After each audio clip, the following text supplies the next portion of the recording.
Hey, good evening, everybody. Welcome back to our Zoom Daily with Rabbi Shlomo Schwartz to a realistic map of meaning. And we were getting into things hot and heavy up to Thursday with this list of mitzvahs. And I'm sure we're going to continue and break into some new stuff today. So let's just jump right in and see how Rabbi Schwartz. Shalom, Rabbi Schwartz. We hope you had a wonderful Shabbat, and it's a joy to be with you again. We're going to turn the class over to you. Thank you very much. Shabbat Shalom. Well, not Shavua Tov now, and Chodesh Tov. It's a new month, and we'll be in a new category soon. I sent out an email saying we're going to start a new category today, but we're not starting at that. We still have to finish off the old one, and I'm going to share the screen, and I'm up here, and is it on the screen? Okay. Let's see. Share. There we go. Okay. So now, yeah. Okay. We're going to do that. So I think we're up to where we left off we're up to 58 of this list, and that is to tell the Exodus story the first night of Pesach. There's a positive instruction to tell over the story on the first night of Pesach of the Exodus. Now that's understood in two ways. One is everybody does this. This is a very famous event, a family event. It's families gather together. The grandkids come when there are grandkids or cousins and so on. I remember as a child, we all used to go to my grandparents one night, one set of grandparents, another night, the other set of grandparents, and all my cousins were there and so on. So it was quite a to-do, and it's quite a feast. But before the feast, there's a book called the Haggadah, which means the telling over, and it goes through the story. There's it's like a liturgy, a certain script that you read, telling over the story, and that's one of the instructions to do that. And the emphasis is on how we were slaves in a very tightly bound up in slavery. Egypt was a centuries-old empire and ruled the world, and no one could escape. And you know the story that God came with all the plagues and the miracles and brought us out. And that night, the slaying of the firstborn was the straw that finally broke the camel's back. We were sent out the next morning. We left, etc. So that story has to be told over every year. And first you tell the story, and then you break for a big meal, and then you continue parts of the story and sing songs and so on. It's a big festive thing. Some people end in the middle of the night. It's interesting concept. Rambam, Maimonides, he feels that the main part of the thing is to say over what happened that night on all the miracles, or at least up to that night, not afterwards, because there's a whole bunch of stuff that happened afterwards, including the crossing the Red Sea and so on. So it's a question of how much you say over. But it's really a special night, and a lot of things surrounding that night. The children get involved. They ask for questions so to get them involved, and there's the little tricks that we do to keep them involved, and so on. So now it's a Jewish story. So why do I include this mitzvah in the instructions for non-Jews? Because I think everybody can celebrate the fact that the nation went free from slavery and set the pace for that there should be no slaves, even though the Torah describes slavery. You can ask me questions, but it's not cruel slavery. It's really a long-term contract, employment contract, the way the Torah describes it. And the slaves are free to make choices on their own too. So, but aside from that, it's just a celebration of the formation of the nation of Israel, because they're so important to world history and the Torah that's going to come. That's the next instruction that we're getting to. So we'll go there now. 59 count Sphira, which means you count the days from that night, starting the next night. You start counting 49 days, and you count at night so that you get the full night in, because the Jewish day starts the night before, like it is in Bereshis and Genesis, that there was evening and there was morning one day, there was evening and morning day two, and so on. So we start counting from the night before, and count 49 days, because on the 50th day they stood at Sinai and received the Ten Commandments. It took 7 weeks to nurture the Jewish people out of the mindset of slavery into the mindset of a people free and connected with God in such ways that they can be ready to receive the intimacy of the moment with God. They didn't receive the entire Torah at that time. A lot of people think they did. They was just I described in the book, if you'll recall. I treat the Ten Commandments like the wedding album of the album of the photo album of the wedding ceremony. That's a family heirloom. You bring it out every now and then, and you go over it. It's not always public. The Torah itself, the entire Torah, those are the family recipes. They get used all the time. They're much more prevalent and much more public.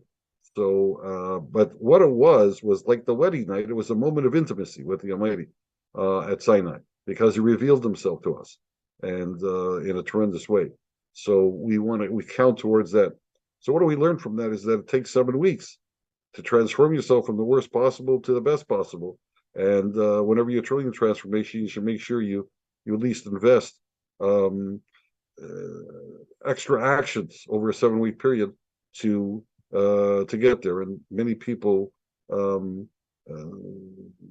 concentrate on Kabbalistic ideas of seven virtues, that each one has seven facets of the others in it, so you get 49 altogether.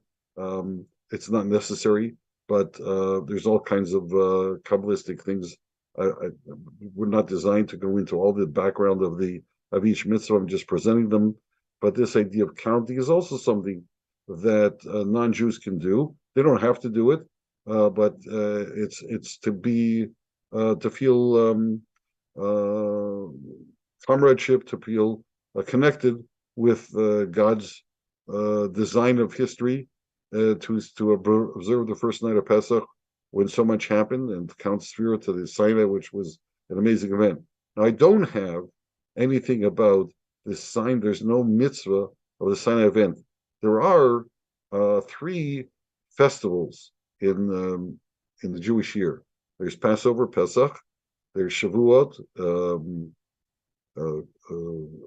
which is called the Pentecost, or the Feast of Weeks, and there's Sukkot, which we'll come to, and that's the Feast of Tabernacles in English.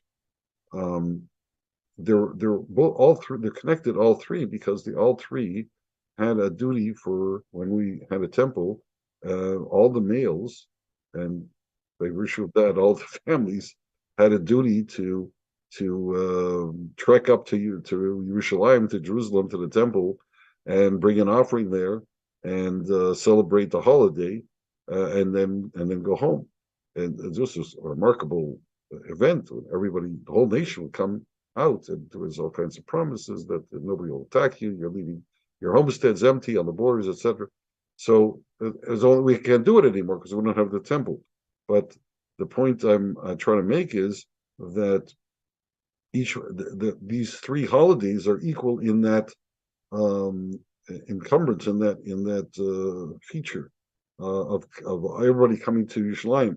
However, on Pesach, there's all kinds of extra things you do, like this Seder night, like eating matzah, like getting rid of the chametz.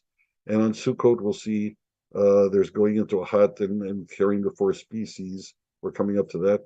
But in Shavuos, there's no extra thing to do. Shavuos was the most intense moment. In fact, Pesach lasts 7 days. Sukkot lasts 7 days plus an extra day. So it'll be 8 days. Today, I'll say in parentheses that outside of Israel, we have to always add an extra day because of keeping track, the slowness of the communication from the main court that set these days. We weren't sure which day was which, so they added an extra day. But in the Torah, it's 7 days for Pesach, 7 days for Sukkot, followed immediately by another day for another holiday called Shmini Atzeret. But Shavuot was always one day. And so it comes and goes quick, and there's no extra mitzvah to do with Shavuos.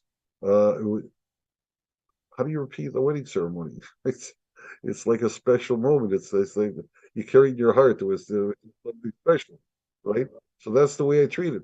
But we count the spirit to as coming up to that, and then you just then you have to delve into the Torah that we got as a result of that. So anyways, that takes us to 60 and 61. I'm not sure why I've got them here in this list. As a matter of fact, let me skip them right now and go down to 62 because I've spoken about the holidays. So on Sukkot, take up 4 species on the first day of Sukkot.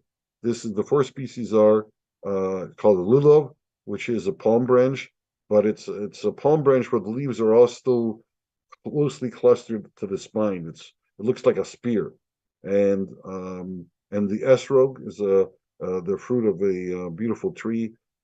Is a special citron. It's called the citron in English. It's very much looks like a lemon, except it's a lot more bumpier, and it has a special I don't know appendage at one end, the opposite end of the stem. That's called in Hebrew the pitom.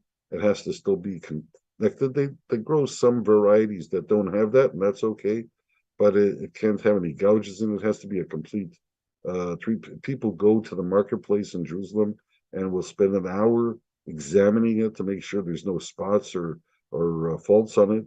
So they want to make sure it looks so beautiful.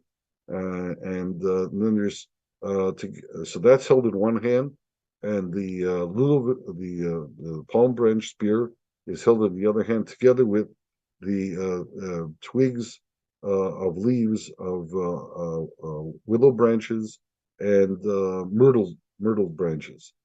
The willow branches have leaves that if you would paste them down on paper and draw a circle around them, they would represent the lips, because they looks like lips on a drawing of a person. The myrtle leaves are more round; they would look like the eyes. If you put them down, they would paste on like kids do, and make a article out of, I don't know what they use, macaroni or something, so paste down. So these leaves would represent the eyes. So there's a number of symbolisms with these 4 species. You've got the spear, you've got the eyes of the myrtle leaves, you've got the lips of the willow trees, and then you've got the etrog, which looks like a lemon. It's round, it's a little oblong, and it represents. It looks like the heart. And the idea is you have to hold all 4 species together. The 3 of the palm branch with the myrtles and the willows in the left hand, and the etrog, the citron, in the right hand. You hold them together, and that's the mitzvah. That's the instruction. So why? It's a mystery. God said to do it, so we do it. They've ascribed reasons for it. One idea is that they stand, as I was describing, for the eyes, the lips, the heart, and the spine. The spear looks like the spine, and that is the parts of a person that can cause you problems. You have to get them in harmony with each other. The spine has to be stiff, but it has to be able to sway. You have to bend a little sometimes. The eyes can wander. You got to have them under control. The lips have to be sealed many times, not to speak evil, and the heart has to manage all this and be pure. So that's one idea, that all these 4 features of a human have to be in sync in order to properly serve God's purpose. The other major symbolism of them is that they stand for the different kinds of people that we have in the community. The citron is considered, it has a smell, it has a nice aroma, people smell it, and it also has flesh to it, has a taste. So that is someone who has both good deeds and wisdom, Torah wisdom. So that's both. Whereas the palm branch The palm does not have a fruit. It just has a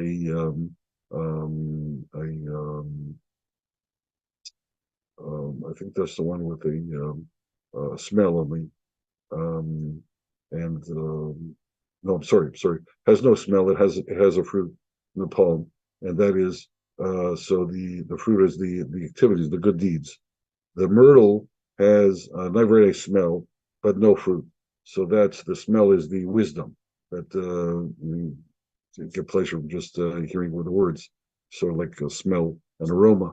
And the willow has neither good deeds nor a smell. It's just plain. So there's four types of people. You have people that are very refined in their activities and very wise. Some people have wisdom, but they're not very nice. Some people are very nice, they're not very wise, but they're nice people. And then some people have neither part. But you have to hold them all together in a community. You need them all together. You can't ignore any facet of it.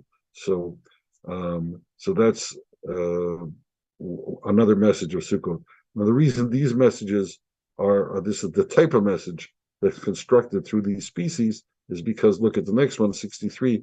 We live in a sukkah for 7 days. So everybody goes out of their house and they live in this hut. Um, they eat there, sleep there if they can, if it's raining or it's too cold.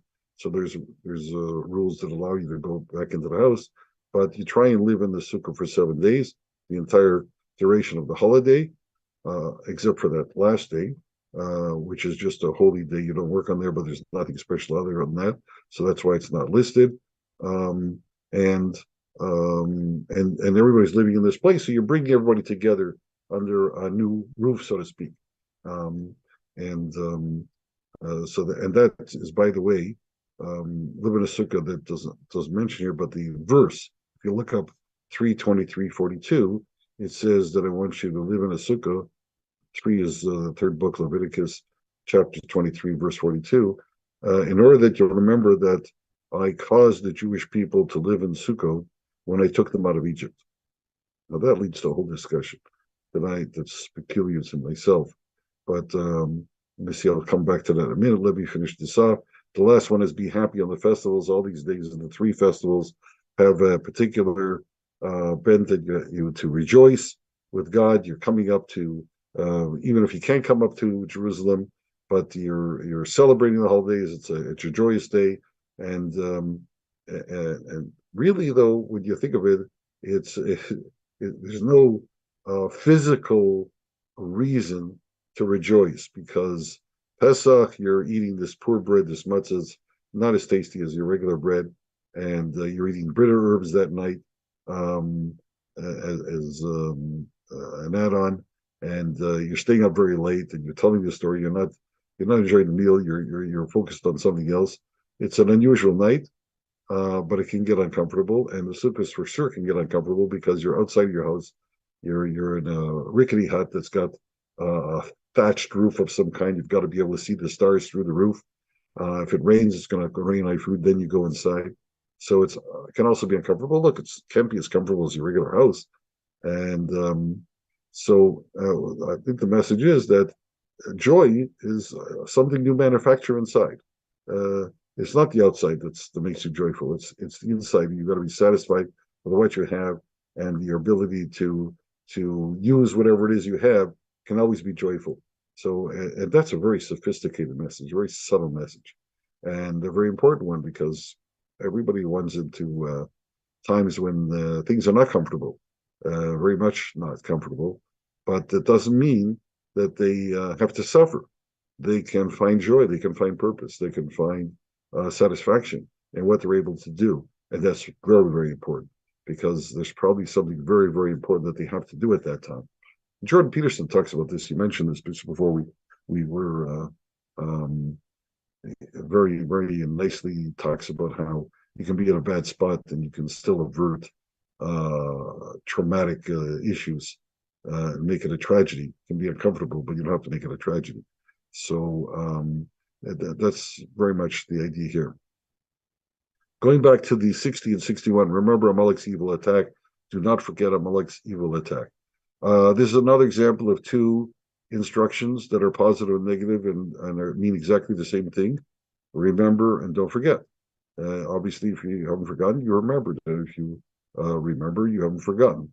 Although some people would say that there is, plus on the remember is that we actually do say it aloud. The common way we perform this is that there's a reading of what Amalek did to the Jewish people in the after they left Egypt. They attacked them when they were going through the wilderness before Sinai. Um, and and we're to remember that. Now the question is, so first of all, okay, let's see if we can. I said last time that the positives are to give you a benefit, and the negatives are to keep you from harming yourself. And here you have two, so it could be both sides to this. So let's see if we can unpack this. What did Amalek do? They attacked the Jewish people. The Jewish people had just left en masse from the superpower of the day, who had them enslaved and had been devastated by the plagues and so on that had beset them. This was not a private affair. This was a well-known event that the entire region or world, if you like, at that time was aware of, that Egypt had suffered a severe setback, and the Jewish people had exited. Everybody and all the plagues were also quite public. That this was the news of the day, and went like wildfire. People talk about these things, so there was a great awe and respect for what was happening all around the world. Amalek, nevertheless, decided that they are going to attack, and by doing so, they they pricked the balloon. They deflated the tremendous that had surrounded the Jewish people, the invincibility of them, and they destroyed that by their attack. Even though they practically got wiped out for that, but they exhibited this idea that I'd rather stop their fame, even if I basically lose my life. So and they're considered, Amalek is considered, therefore, the most evil of all people. And the instruction of the Almighty is, my name will never be full until you're able to eradicate even the memory of Amalek. So there's no nation left of Amalek. We don't know who they are.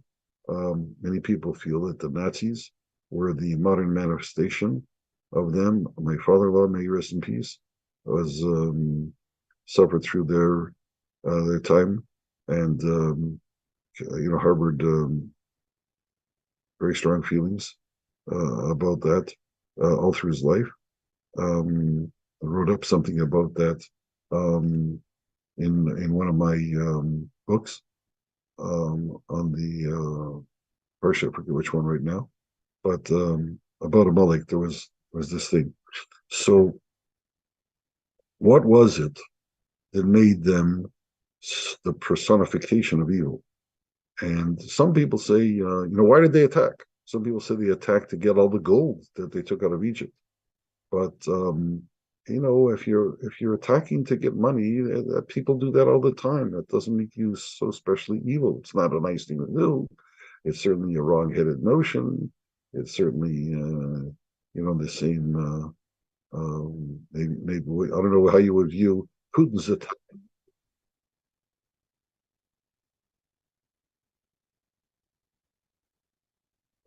Well, okay, but then that's normally what you do in a war. You attack the weak spots, right? So that's not especially evil, or everybody does that. So what Well, was they traveled many miles and not had any reason to attack them because they weren't on their grounds. right? So they were, but so that's another reason given, unprovoked.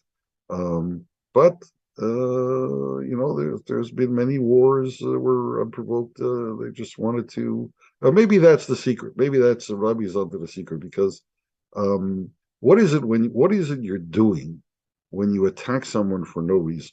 You have to have a reason. Well, you have to have a reason. You're not acting mindlessly.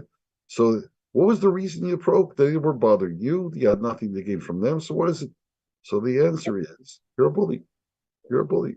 You find your joy in putting somebody else down. That's what you get. That's the joy you get out of it. Not that you didn't get any wealth, you didn't get anything extra, but your whole purpose was that you feel good about yourself because you were able to put somebody else down. That is perhaps the real definition of evil. That there's nothing in it for you other than to put somebody else down. So that's the lesson that, and we tend to do that ourselves. People we fall into that ourselves sometimes. If I can just pass the other guy, so that then I'm winning. Winning, winning what? Nothing. So that's why you have to remember and not forget, because you don't want to emulate them, and you want to stay away from that kind of idea that will infest your goals. How are you set up? What are you trying to do? So that's how I understand those instructions, to stay away from that. Okay. So we have, I promised in the email that I sent out that we'd be starting a new category. So that's the end of the this category, which was we go back at the beginning, blessing God's name, which remember originally stood for not cursing God's name. We just didn't want to say that. And then but underneath that title, we had all kinds of ways of getting close to God, of blessing God, of becoming intimate with God, and the Jewish people are God's agents in the world. So that's why I say that it's worthwhile to celebrate the inauguration of Israel and what they stand for, and everybody it's everybody gains from that. And now we're going into category 3, the third category, which is murder. And I've started this again. The category title is the most severe of the many instructions that preserve and enhance the creative potential of every human. Our idea is, as I've read the whole book, is that humans should be creating new relationships amongst ourselves, and that's adding to creation and giving God more to manage, and that's what the active intelligence enjoys. So, and the worst thing you do is some of these things are punishable by death, because that's the worst example of how you would not do that, what God would like. And so that's why this category is named Don't Murder. And so, of course, the first one is Do Not Murder. Now, Do Not Murder is not usually translated like that. It's usually translated Don't Kill. And I've been careful not to say that, but say Do Not Murder, because what's the difference between Do Not Murder and Do Not Kill? So murder is unjustified killing. It's not the killing itself that's the problem. The problem is taking the law into your own hands. But if you are in charge of the law, the courts actually have a duty to execute people that are worthy of execution. You have to be very careful about that, obviously, but the taking of life itself is not the problem. We have situations where you have to take life, but you have to know the boundaries. So is it murder? That is no good. But to take away a life is sometimes you have to do it. It serves many functions. And that's right. Knowing the difference is the key. Now, for instance, in war, and perhaps somebody is trying to protect. Today, there's such confusion that people will step in to be a good Samaritan, as it's called, and help somebody, defend somebody, maybe even injure somebody else, and they're the ones that are arrested because they were defending their own property or somebody else's property, but because they used a gun or something like that in order to do it, so they get charged. Unbelievable lunacy from people that have just taken on the field. You only can do this when you surrender your submission to God and say, I'm going to make the rules. I know what's right. And you don't, and you wind up in a rabbit's hole. Okay, we're out of time. That takes us, we open up the next category. And I'd like to spend some more time on this next time. But for now, that's my lesson. And we're trying to review this. Again, we're not going into depth. We're just giving a surface familiarity with all Just these whetting words. people's appetite for sure. Yeah. Yeah. Okay. I And really enjoyed you talk about the four fruits or yeah, that was interesting. I appreciate you sharing the behind the scenes of those. It really helps paint the picture a little clearer for me, anyways. okay. Robbie, have you got any question for Rabbi before we wrap up? I like what you said about the four fruits and the representation. That was Yes, good. I like that. Yeah. useful. Yeah. Okay. Very good. Okay. All So, right, so we're gonna wrap it up for today, Rabbi. okay, we'll see you tomorrow. Okay. All right, yeah.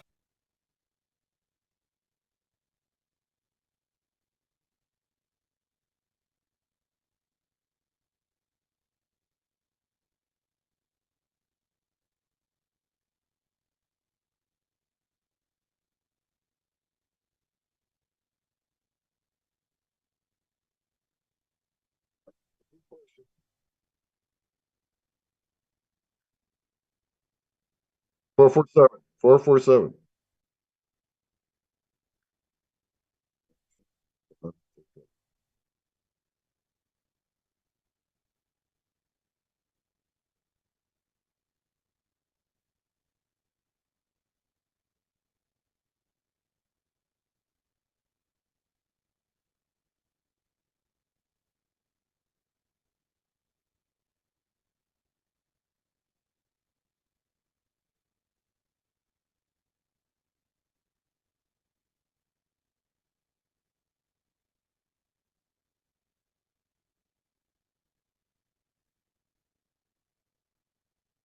Thank you, Dan. Thank you, Robbie.